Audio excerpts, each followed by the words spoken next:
Compañeras, compañeros senadores, senadoras, el pueblo de México, con mucho cariño.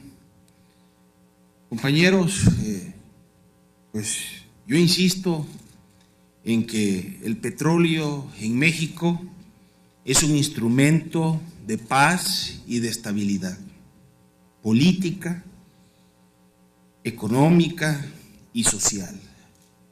No hay que tener miopía política, hay que entenderlo,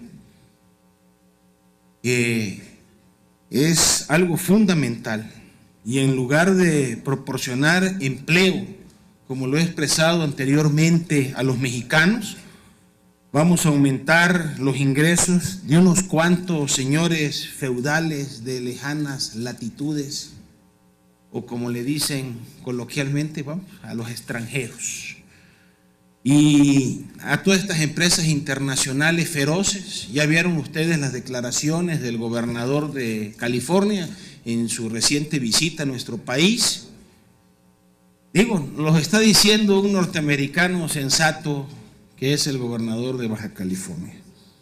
En ese sentido, ojalá y con ese interés, como ustedes están defendiendo esta reforma privatizadora a todas luces y para todas las neuronas, por más que se le quiera dar otra fachada al asunto, pues esta de privatizar la energía de nuestro país es un asunto de mucha gravedad y un asunto muy complicado. Ojalá y que con ese interés que están ustedes el día de hoy luchando por vender lo último que nos queda, así en próximas sesiones podamos trabajar sábado y domingo en la madrugada para poder mejorar los salarios mínimos de nuestros paisanos. Ojalá y se pueda con ese interés y en la brevedad, y yo los convoco desde ahorita a poder revisar este tema tan grave del salario miserable mínimo que tenemos.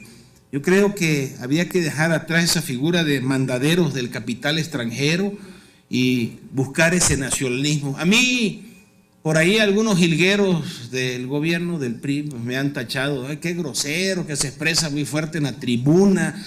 Pues yo quiero decirles que ahí está mi currículum, lo pueden leer, donde me he educado en las mejores escuelas y universidades del país, pero a mí me enseñaron a amar y a querer a la patria, a México, ¿sí? Eso se mama desde el núcleo familiar y en las escuelas, el querer a México, defender a la patria, a nuestro país.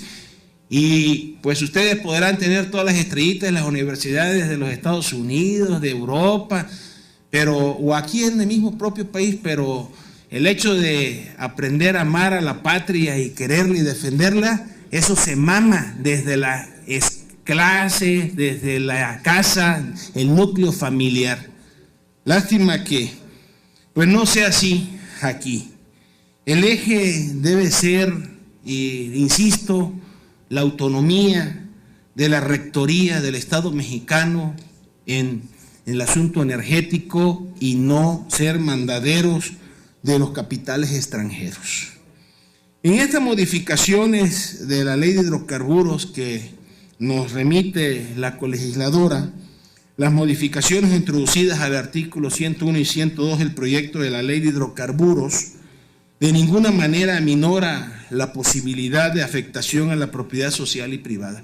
Si hayan quitado la palabra expropiación en esta, pues nada más le dieron vuelta y el asunto está de que sigue estando. Y les voy a decir por qué. Por el contrario, para llevarla a cabo se le atribuye a las contraprestaciones que deberá pagarse a los propietarios de la tierra a la categoría de derecho, entre comillas, y se divide de manera inequitativa y sin criterio alguno el porcentaje de dichas contraprestaciones. 0.5 al 2% en el caso del petróleo y del 0.5 al 3% en el caso del gas natural no asociado.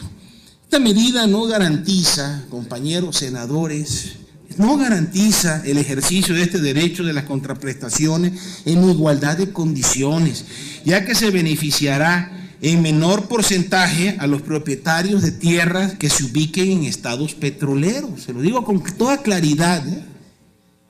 ¿Cuál es la razón de esta división en la que se establece un mayor porcentaje para el gas natural?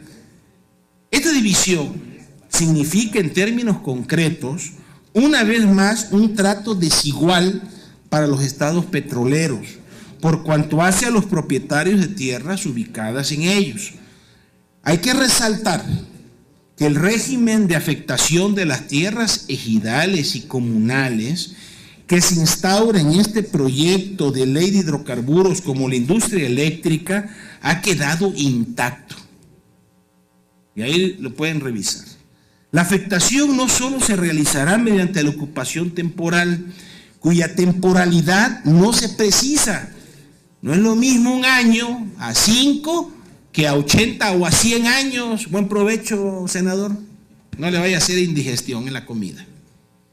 La afectación no solo se realizará mediante la ocupación temporal, la cual, repito, no se precisa, sino a través de la figura que operan a favor de los particulares, como son la mediación y la servidumbre legales que podrán promover por la vía administrativa ante el Ejecutivo Federal o por la vía jurisdiccional ante los jueces de distrito en materia civil y en el Tribunal Unitario Agrario. Sin duda alguna, en contraste a este derecho de contraprestaciones inequitativas, debiera establecerse el derecho de los propietarios de la tierra a decir no. Pues si es mi casa, es mi tierra, es mi terreno, yo puedo decir, no señor, aquí no entra. Oiga, pero es que hay abajo mucho petróleo, pero es mi propiedad, tengo derecho a negarlo, decir no. O en lo que le llaman ustedes afectaciones de la tierra. Es oportuno insistir también, compañeros, que aun cuando ya no aparece la figura de la expropiación y el Ejecutivo Federal podría llevarla a cabo para afectar directamente la propiedad social y privada, fue engañoso el argumento de que suprimiéndose el término de expropiación ya no se iban a expropiar y afectar tierras, propiedades y derechos. Que quede claro. Para confirmar este engaño, basta revisar nuestro marco constitucional en su segundo párrafo. El artículo 27 de nuestra Constitución Política, señores legisladores, conocedores de nuestra Constitución, que algunos no saben ni cuántos artículos tiene. El artículo 27 de nuestra Constitución Política establece en el segundo párrafo que las expropiaciones solo podrán hacerse por causa de utilidad pública y mediante indemnización. Así está, ¿eh? Bueno. Por su parte, el artículo 96, primer párrafo del proyecto de la ley de hidrocarburos, precisa: la industria de hidrocarburos a que se refiere esta ley es de utilidad pública. Entonces nos remitimos al artículo 27. El artículo 33 del proyecto de la ley de los órganos reguladores coordinados en materia energética señala el otorgamiento de contratos, permisos y actualizaciones de los órganos reguladores coordinados en materia energética implicarán la declaratoria de utilidad pública en predios de propiedad pública, social y privada en las actividades de exploración y extracción de hidrocarburos, en el tendido de ductos, en el tendido de infraestructura eléctrica y otras construcciones relacionadas con las actividades señaladas en las fracciones anteriores. Yo quisiera que alguno de ustedes viniera aquí y explicara todo lo que se está diciendo aquí ahorita, porque está puesto en la ley, lo estoy leyendo textual. ¿Cuál es la necesidad de seguir engañando a la gente, al pueblo de México? Pues hay que hablarle con claridad. ¿Sí? Este otorgamiento de contratos está clarito. Los órganos reguladores coordinados en materia energética promoverán los actos jurídicos a que se requieren para hacer efectiva la declaratoria de utilidad pública, a la que se refiere el párrafo anterior, siendo siempre estas actividades de interés social y orden público, por lo que tendrán preferencia sobre cualquier otra que implique el aprovechamiento de la superficie y del subsuelo de los terrenos afectados en aquellas. Aunado a lo anterior, el artículo 1, 2 y 4 de la Ley de la Expropiación dispone respectivamente, leo textualmente: la presente ley es de interés público, ahí está el detalle, de interés público, y regula los procedimientos, modalidades y ejecuciones de las expropiaciones. ¿Se consideran causas de utilidad pública, compañeros senadores de la República? ¿Se consideran causas de expropiación? Próximo candidato. Fracción 12ª. Los demás casos previstos por leyes especiales, el Ejecutivo Federal deberá decretar la expropiación a que se refiere el artículo 4 de esta ley, y precederá la expropiación previa declaratoria de utilidad pública a que se refiere el artículo anterior.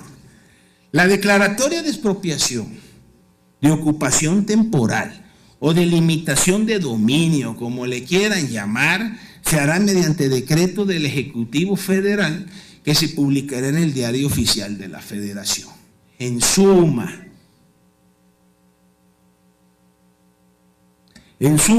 es perfectamente claro, señores estudiosos de las leyes mexicanas, expertos, es perfectamente claro que desde el punto de vista jurídico constitucional, el Ejecutivo Federal podrá decretar la expropiación para afectar a propietarios de tierras ejidales y comunales, a particulares y territorios de pueblos indígenas.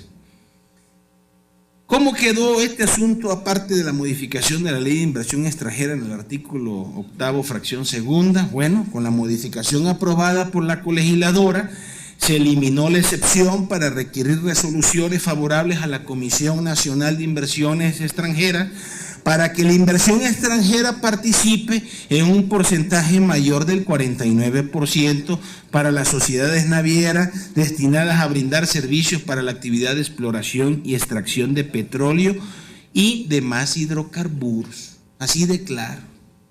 Más del 49%, ¿cuánto es el porcentaje? Pónganle.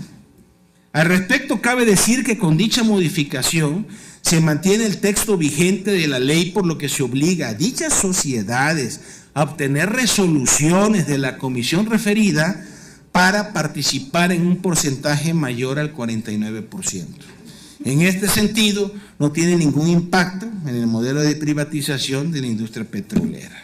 Ojalá, en serio, el petróleo siga siendo un instrumento de paz y estabilidad, política de nuestro país, y nos siga ayudando a poder salir de estas crisis terribles que tenemos desde los años 80. Ahí se lo dejo para que todavía puedan ustedes hacer algunas reflexiones. Yo sé y veo la cara de muchos de ustedes que la conciencia les aprieta. Sé que son gentes inteligentes pero bueno, la línea es la línea y hay que estar pensando en nuestro país antes que en otra cosa. Por su atención, muchas gracias. Por supuesto, no estamos de acuerdo en este cambio de fachada a estas leyes y a la propia Constitución. Por su atención, gracias. Gracias.